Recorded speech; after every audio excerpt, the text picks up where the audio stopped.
Hello दोस्तों, एक बार फिर से बहुत बहुत स्वागत है आप सभी का। इस वीडियो में मैं मूनलाइट चिकन एपिसोड 2 के पार्ट 1 को एक्सप्लेन करने वाली हूँ। तो अंकल जिम ने वेन को जॉब दे दी और अब बस उसकी ज्वाइनिंग की देरी थी। जिम पहले ही ढाबे पर पहुंच चुका था। लेंग भी टाइम पर आ गया। जिम ने उसकी गर्लफ्रेंड और होने वाली वाइफ प्राऊ के बारे में पूछा। लेंग ने उसे बताया उसकी जॉब रात 10 बजे तक होती है। वैसे वो अपने पुराने शूज को लेकर थोड़ी परेशान है और आज मुझे न्यू शूज खरीदने के लिए चलने को बोल रही थी। तभी जिम को वेन का मैसेज आया। वो ढाबे पर पहुंच चुका था। मैसेज देखते ही जिम ने लेंग को बोला, तुम जाओ प्रायु के साथ शूज खरीदने, मैं यहाँ संभाल लूंगा। लेंग हैरान, कैसे संभाल लूंगे अंकल जिम, नेफ्यू लिविंग भी तो यहाँ पे नहीं है। जिम ने बड़े कॉन्फिडेंटली बोल दिया, मेरे 4 हाथ है। लेंग के दिमाग में बात गई नहीं, पर उसे समझाने के लिए वेन पहुंच गया वहाँ। लेंग को लगा वो अपने ID कार्ड लेने आया है शायद, पर जिम ने उसे बताया, ये वेन है मेरा फ्रेंड, ये मेरी हेल्प करेगा। लेंग को सब समझ आ रहा था, मतलब शाम को मिले और अगले दिन जॉब भी मिल गई। खैर चलो, छुट्टी मिल गई काम से, तो लेंग चला गर्लफ्रेंड को शॉपिंग करवाने। उसके जाते ही वेन पूछने लगा, तो बताइए अंकल जिम, कहाँ से शुरू करूँ मैं अपना काम। जिम ने उसे ढाबे का एप्रॉन दिया और बोला, वेन कर तो पाओगे ना, ये काम इतना इजी नहीं है।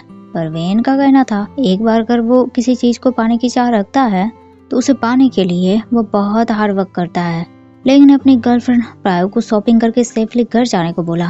फिर उसने प्रायु को अपने एक सपने के बारे में बताया कि उसे सपने में एक सिल्वर नेकलेस मिला किसी पेड़ पर। प्रायु ने गूगल बाबा से पूछा तो पता चला इसका मतलब आगे की लाइफ में बहुत प्रॉब्लम्स होने वाली है और अगर किसी लड़की ने ये सपना देखा तो वो बेटी को जन्म देना चाहती है। लेंग को बात समझ नहीं आई कि बेटी और सिल्वर नेकलेस का क्या कनेक्शन है। उसने प्रायु को नंबर में इसका मीनिंग बताने के लिए बोला और पता चला 41 या 14 लकी नंबर। लेंग का दिमाग दौड़ा। उसने प्रायु के साथ लॉटरी टिकट खरीदने का प्लान बनाया। मे बी इस टाइम वो लॉटरी जीत भी जाए। लेकिन लिविंग की एंट्री, पुलिस ऑफिसर्स आइए अरेस्ट कीजिए इन दोनों लोगों को, ये इलीगल लॉटरी सेल कर रहे हैं। पर लेंग कहाँ डरने वाला था, वो भी बोलने लगा, हाँ ऑफिसर्स मुझे अरेस्ट कीजिए, पर कहाँ है पुलिस, मुझे तो दिख ही नहीं रहे। मैंने तो पुलिस ऑफिसर की वाइफ को भी लॉटरी के चक्कर में बेवकूफ बना दिया था, तुम्हें लगता है मैं डर जाऊंगा। लिविंग को लगा आज फिर से लेंग काम को स्किप करके यहाँ आया है, पर लेंग तो जिम के काम से ही आया था, उसे यहाँ गैस सिलेंडर का ऑर्डर देना था। फिर उसने लिविंग को साथ में ढाबे पर चलने के लिए बोला क्योंकि वो अपने स्कूटर तो प्रायु के लिए छोड़कर जाने वाला है। लिविंग को लगा वो स्कूटर में जाएगा, पर ऐसा नहीं हुआ। वो दोनों पैदल ढाबे की तरफ निकले। लेंग ने उससे पूछा कि अब तो वो सीनियर बन चुका है तो किस यूनिवर्सिटी में एडमिशन लेना है, इसके बारे में उसने सोचा है या नहीं। लेकिन लिविंग पता नहीं थोड़ा मायूस हो गया। उसने ना में जवाब दिया और बात लेंग की तरफ ही घुमा दिया। लेंग तुम बताओ, अंकल ने तो तुम्हें भी फॉर्मल एजुकेशन लेने के लिए बोला था, पर लेंग को पढ़ाई नहीं करनी, उसे तो बस लॉटरी जीतकर अमीर बनना है। लेकिन उसकी बातों पर लिविंग हंसने लगा क्योंकि उसके 100 बाहट अभी तक लेंग ने वापस ही नहीं किए थे और वो अमीर बनने के सपने देख रहा था। वहाँ से दोनों ढाबे पर पहुंचे, पर वहाँ वेन को देखते ही लिविंग उसे पहचान गया। जिम ने उसे बताया ये वेन है, तुम यहाँ नहीं थे तब उसने ज्वाइन किया है। फिर वेन को लेंग अपने साथ राइस बनाने के लिए ले गया, लेकिन लिविंग तो वेन को पहचान चुका था। उसे अच्छे से याद था ये आदमी कल रात वाला ही है। उसने जिम से इस बारे में पूछा, लेकिन जिम ने उसे बोला रहने दो, ये सब बड़ों की बातें हैं। लिविंग को यही बात तो ठीक नहीं लगती, पता नहीं अंकल उसे बच्चा क्यों समझते हैं। वो थोड़ा नाराज हुआ। अंकल जिम समझ गए। उन्होंने लिविंग को बताया, हम दोस्त हैं, उसे जॉब की जरूरत थी तो मैंने उसे दे दी, और वैसे तुम्हारे जाने के बाद काम थोड़ा ज्यादा हो गया है मेरे लिए, इसीलिए मैंने उसे रख लिया। लेकिन तुम कब से पुलिस ऑफिसर के घर काम शुरू कर रहे हो। लिविंग को साथ यहाँ एक पल भी सुकून महसूस नहीं होता था। उसने बताया वो आज ही जा रहा है, यहाँ बस वो अपने चार्जर लेने आया था। अंकल जिम को थोड़ी फिक्र हुई। उन्होंने बेटे को थोड़े बहुत लेक्चर दिए, अपना ख्याल रखने के लिए बोला, कुछ फूड भी लेकर जाने को बोला और किसी के साथ फाइट करने से मना किया। बस उनके लेक्चर और लिविंग का गुस्सा एक साथ बहुत जल्दी आ जाते हैं। उसने जिम को बोल दिया, मैं आपके खाने से बोर हो गया हूँ और प्लीज आप अपनी बकवास बंद कीजिए, मुझे बहुत इरिटेशन होती है। अंकल जिम तो उसके लिए वरीड थे, पर शायद लिविंग को ये पसंद नहीं।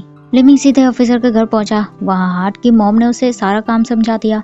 उसे बोला कि हार्ट कभी कभी अकेला होता है तो उसके साथ थोड़ा टाइम भी बिताए। उसे थोड़े बहुत साइन लैंग्वेजेस समझ आते हैं और अगर नहीं आए तो लिख कर बताना, साथ में सारे घर का काम भी देख लेना। तुम अगर घर जाओ तो उसे बता देना लाइट्स वगैरह वो ऑफ कर दे। हार्ट की मॉम उसे लेक्चर दे रही थी और इसी बात से तो लिविंग को नफरत होती है। वो भी बस उनकी बकवास सुनने का नाटक कर रहा था। मॉम भी ये बात समझ गई, पर उन्होंने ध्यान नहीं दिया और घर का ख्याल रखने का बोलकर वो काम पर चली गई। लिविंग पोछा लगाने लगा और उसे हार्ट की फैमिली का फोटो दिखा, लेकिन हार्ट ने तुरंत उसे वो फोटो छीन लिए। लिविंग को हार्ट का ऐसा चिढ़ना बड़ा खुशी दे गया। उसने दोबारा फोटो उठा लिए। इस बार भी हाथ उससे फोटो छीनने लगा, लेकिन लिमिंग देने के लिए बिल्कुल रेडी नहीं था और इसी खींचातानी में बकेट का पानी नीचे गिर गया।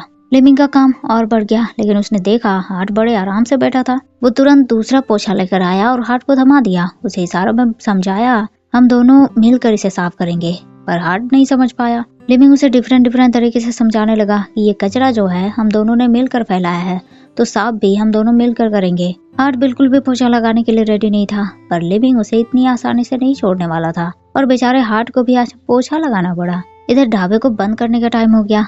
लेंग पहले ही जा चुका था, बस जिम और वेन वहाँ बचे थे। जिम ने उसे वाटर बोतल दिया। उसे लगा दिन भर काम करके शायद वेन बहुत थक गया होगा। फिर उसने वेन को घर जाने के लिए बोला, पर वेन जाने से मना करने लगा। अंकल, एक चिकन तो अभी बचा हुआ है, उसे भी कोई ले ही लेगा, इसके बाद मैं चला जाऊंगा। पर जिम ने उसे बताया वो ऑलरेडी बिक चुका है, बस उसे चॉप करना है और डिलीवरी गाय को देना है। पर वेन को भी देखना था कि चिकन को चॉप कैसे करते हैं, और अगर वो सीख गया तो मे बी नेक्स्ट टाइम वो जिम की हेल्प कर सकता है। जिम उसे चिकन चॉप करने सिखाने लगा, पर वेन ने देखा चिकन के जो पीसेस थे वो काफी बड़े बनाए थे जिम ने।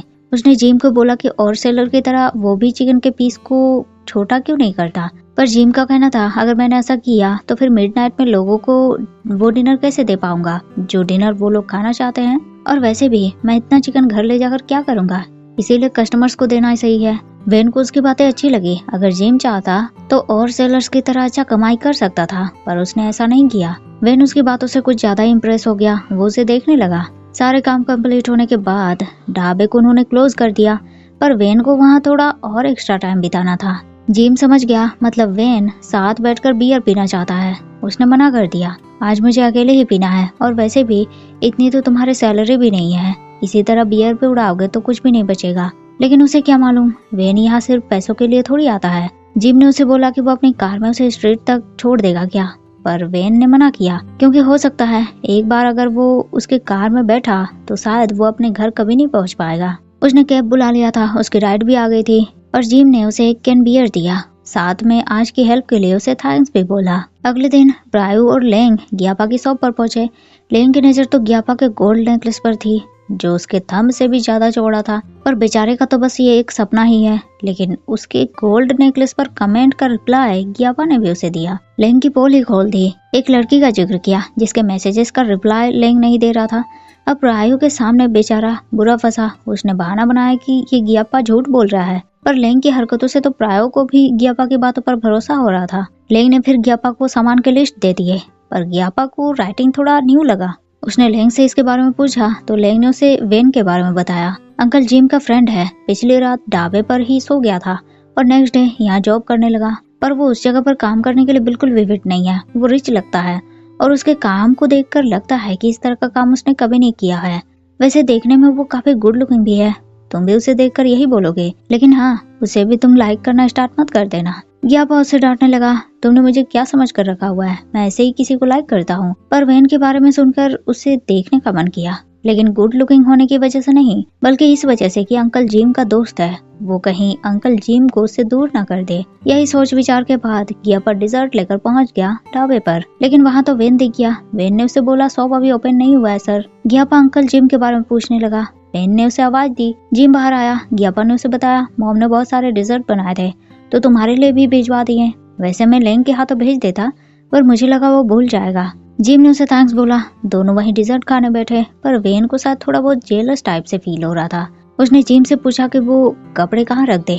जिम के लिए भी सिचुएशन थोड़ा अजीब हो गया। उसे समझ नहीं आया कि किसको क्या बोले।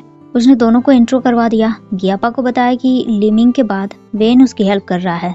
ग्यापा बोलने लगा तो अंकल जिम आप मुझे बोल देते, मैं हेल्प कर देता। जिम ने मना किया, लेकिन बातों बातों में उसने बोल दिया मे बी वेन यहाँ डेली ना हो। वेन को ये बात शायद ठीक नहीं लगी। वो अपने काम में लग गया और ये दोनों भी खाने के साथ साथ पड़ोस की बातों में लग गए। पर ग्यापा ने देखा वेन उन्हीं की तरफ देख रहा था। उसने वेन को भी डिजर्ट खाने के लिए इन्वाइट किया, पर वेन ने मना कर दिया। लिमिंग के स्कूल में सारे बच्चे खेल रहे थे, पर लिमिंग चुपचाप अपने फोन देख रहा था। फुटबॉल उसके पास आया तो दोस्तों ने उसे भी खेलने के लिए बोला।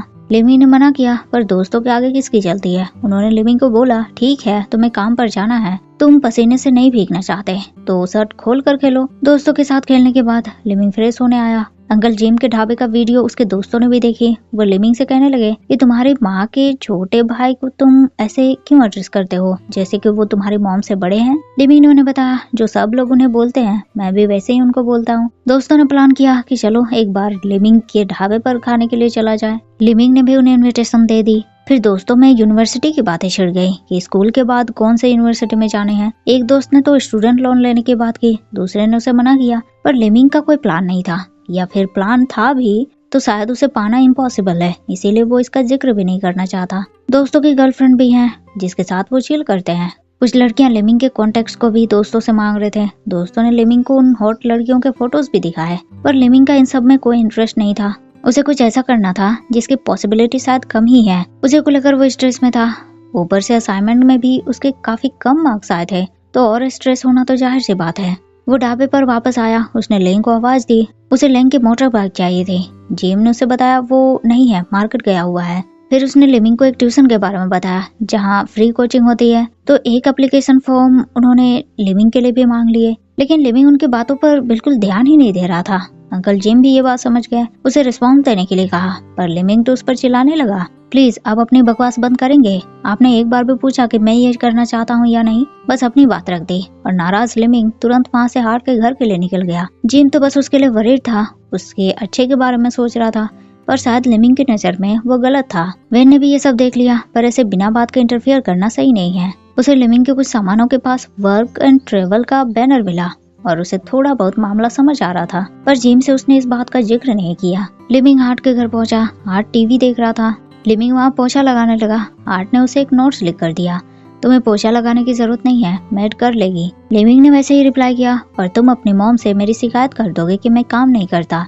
हार्ट ने उसे सॉरी लिखा उस शराब के बोतल के लिए। मुझे नहीं मालूम था कि मॉम तुम्हें जानती है, मुझे लगा तुम आसानी से बच पाओगे। लिमिंग ने उसे इट्स ओके बोला, क्योंकि वैसे भी उसे वहाँ मूनलाइट डिनर पर नहीं रुकना था। फिर लिमिंग भी उसके साथ बैठकर टीवी देखने लगा। उसने वॉल्यूम बढ़ाई और दोनों नोट्स लिख लिख कर एक दूसरे से बातें करने लगे, यानी कि दोनों में थोड़ी बहुत दोस्ती हो गई। इधर अंकल जिम सारे ड्यूज वगैरह देख रहे थे। उसे गियापा का नोट्स मिला। उसने जिम के कई सारे ड्यूज को चुका दिए थे और कुछ नोट्स जिम के अपने ड्यूज रिमाइंडर करवाने के लिए भी थे। लेकिन जिम को डस्टबिन में बियर का कैन दिखा। वो कंफ्यूज हो गया। एक तरफ गियापा का उसके प्रति गुड बिहेवियर और दूसरी तरफ बहन के लिए जो उसकी फीलिंग्स है वो समझ नहीं पा रहा था कि क्या करे। तभी डोर नॉक हुआ। बाहर लेंग और प्रायो खड़े थे। रीजन, प्रायो प्रेग्नेंट हो गई है। तीनों के बीच टेंशन का माहौल बन गया। प्रायो बोल रही थी कि लेंग को इसकी रिस्पॉन्सिबिलिटी लेनी पड़ेगी, पर लेंग थोड़ी ना रिस्पॉन्सिबिलिटी से भाग रहा था। उसे तो बस कुछ पैसे के लिए टाइम चाहिए। बेचारा अनाथ है, तो सारे पैसों का इंतजाम करने के लिए उसे टाइम तो चाहिए ही। पर ये बात भी सही है कि प्रायो का पेट थोड़ी ना वेट करेगा। वो दोनों ऐसे ही नहीं रह सकते, उन्हें शादी करनी होगी। लेकिन बहुत स्ट्रेस में आ गया। वो स्मोक करने के लिए जाने वाला था, पर उसके हाथ में सिगरेट देखकर प्रायो उसे डांटने लगी। तुमने कहा था तुम्हारे पास पैसे नहीं है, लेकिन ये सिगरेट के लिए कहाँ से पैसे आते हैं तुम्हारे पास। दोनों के बीच बहस होने लगी, पर जिम ने उन्हें रोका। ऐसे बहस करने से कुछ नहीं होगा, हमें मिलकर इसका सॉल्यूशन यही निकालना होगा। प्रायो, इसके बारे में तुम्हारे पेरेंट्स जानते हैं क्या? प्रायो का जवाब ना में था। तीनों वहीं बैठकर इस प्रॉब्लम का सॉल्यूशन के बारे में सोचने लगे। तो इस वीडियो में बस इतना ही दोस्तों।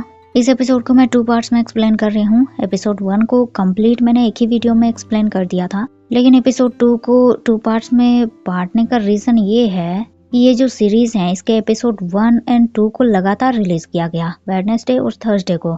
तो इसे देखने और फिर स्टोरी लिखने में काफी ज्यादा प्रेशर लग गया मुझे, क्योंकि वीडियो बनाने का जो सारा काम है मैं अकेले ही करती हूँ। पहले सीरीज देखना और फिर उसे इस तरह से लिखना कि आपको समझ आए और पसंद आए, तो बहुत ज्यादा प्रेशर हो जाता है। होता है ना, मतलब अकेले इतना प्रेशर में काम करना इजी नहीं होता। सो आई होप आपको वीडियो पसंद आ रहे होंगे। नेक्स्ट पार्ट आपको कल मिल जाएंगे। तो आज के लिए बस इतना ही दोस्तों। मिलते हैं फिर नेक्स्ट वीडियो में। तब तक के लिए थैंक यू, शुक्रिया, बाय बाय।